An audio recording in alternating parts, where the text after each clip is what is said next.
ടെസ്ലയുടെ model Y എന്ന car സ്വയം drive ചെയ്ത് സ്വന്തമായി ഡ്രൈവറില്ലാതെ, യാത്രക്കാരില്ലാതെ കവലകൾ താണ്ടി, ട്രാഫിക് താണ്ടി, ടോളുകൾ താണ്ടി, സ്കൂളുകൾ താണ്ടി, വാഹനങ്ങളെ മറികടന്ന്, യാത്രക്കാരെ മറികടന്ന്, ഇരുചക്രവാഹനങ്ങളെ മറികടന്ന് പാലിക്കേണ്ടതായ എല്ലാ നിയമങ്ങളും പാലിച്ച് 30 മിനിറ്റ് സമയമെടുത്ത് സ്വയം ഡെലിവറിക്കായി ഉടമയുടെ അടുത്തെത്തി.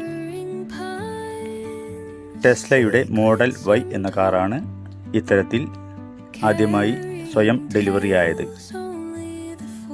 വില അല്പം കൂടുമെങ്കിലും നമ്മുടെ നാട്ടിലും ഇത്തരം കാറുകൾ പ്രതീക്ഷിക്കാം. Tesla model Y. സബ്സ്ക്രൈബ് ചെയ്യുക, ലൈക്ക് ചെയ്യുക, ഷെയർ ചെയ്യുക, കൂടെ ചേരുക.